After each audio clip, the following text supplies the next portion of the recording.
Hello everyone, welcome to the class. This is Nehu academy. कैसे हैं आप सब लोग? आई होप सब लोग ठीक होंगे। लास्ट वीडियो में हमने डिमांड के कंसेप्ट को समझा था। आज की इस वीडियो में हम डिस्कस करेंगे टाइप्स ऑफ डिमांड के बारे में, डिमांड शेड्यूल के बारे में एंड डिमांड कर्व के बारे में।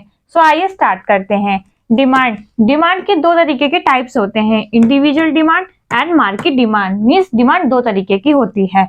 इंडिविजुअल डिमांड क्या होती है?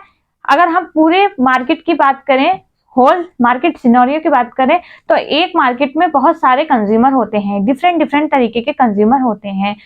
तो हर एक इंडिविजुअल पर्सन की जो डिमांड होती है उसे हम इंडिविजुअल डिमांड कहते हैं। यानी कि पूरी मार्केट में जितने भी इंडिविजुअल हैं, हर एक इंडिविजुअल की डिमांड इंडिविजुअल डिमांड कहलाएगी। एंड अगर हम मार्केट डिमांड की बात करें तो पूरी मार्केट में जितने भी कंज्यूमर हैं, वो सभी कंज्यूमर मिलके जितनी भी डिमांड करते हैं, उन सभी डिमांड को अगर हम एग्रीगेट कर दें, उन सभी अगर हम डिमांड को जोड़ दें, तो उसे बोलेंगे मार्केट डिमांड।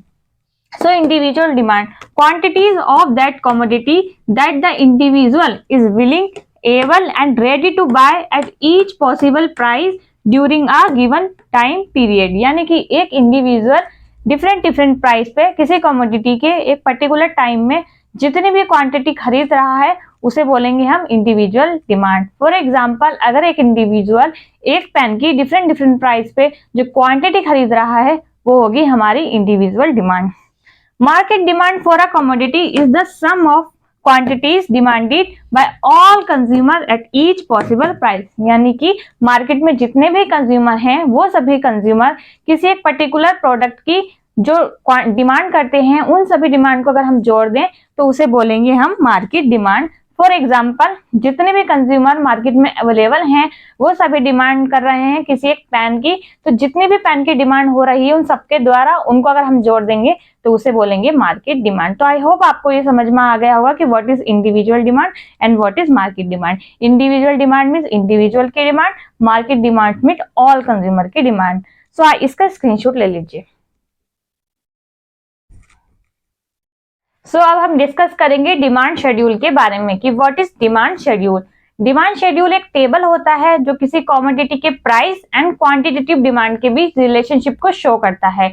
यानी कि किसी एक प्रोडक्ट के डिफरेंट प्राइस पे उसकी जितनी भी डिमांड की जा रही है, उस रिलेशनशिप को जो टेबल शो करता है, उसे बोलते हैं हम demand schedule.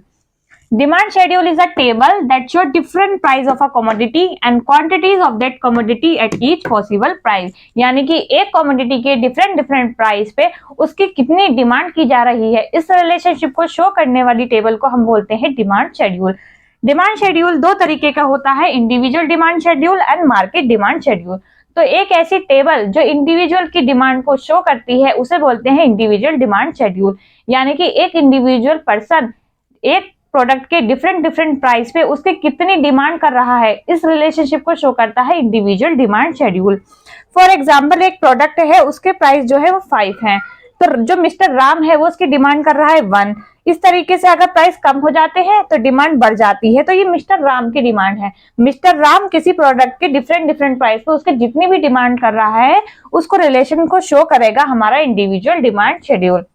Then market demand schedule, यानी कि एक मार्केट में जितने भी कस्टमर अवेलेबल हैं, वो सभी कंज्यूमर मिलके जो किसी प्रोडक्ट की डिमांड कर रहे हैं, उसको जो टेबल शो करता है, उसे बोलते हैं market demand schedule. The table show quantities of given commodity which and all consumer will by at each possible price. यानी कि जितने भी कंज्यूमर हमारे मार्केट में अवेलेबल हैं, वो सभी मिलके किसी प्रोडक्ट की डिमांड करते हैं, उसको जो उस रिलेशन को जो शो करता है, उसे बोलते हैं market demand schedule. So I hope आपको ये टॉपिक समझ आ गया होगा। अगर आपको ये टॉपिक समझ आ गया हो तो आप इसका स्क्रीनशॉट ले सकते हैं।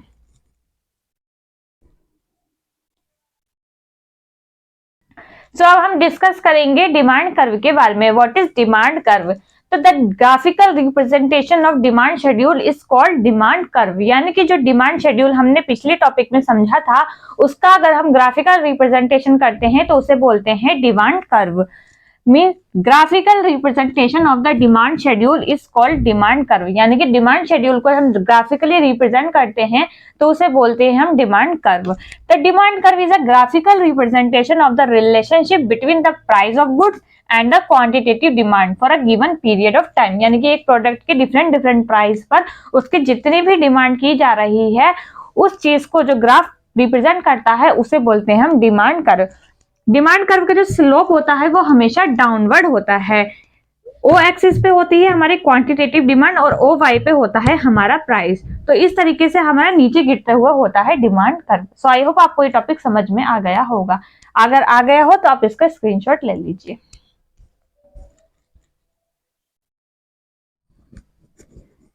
तो आज की वीडियो में इतना ही, मिलते हैं नेक्स्ट वीडियो में इन टॉपिक के साथ। अगर आपको मेरी वीडियो पसंद आई इसे लाइक, सब्सक्राइब एंड शेयर कीजिएगा। Thank you.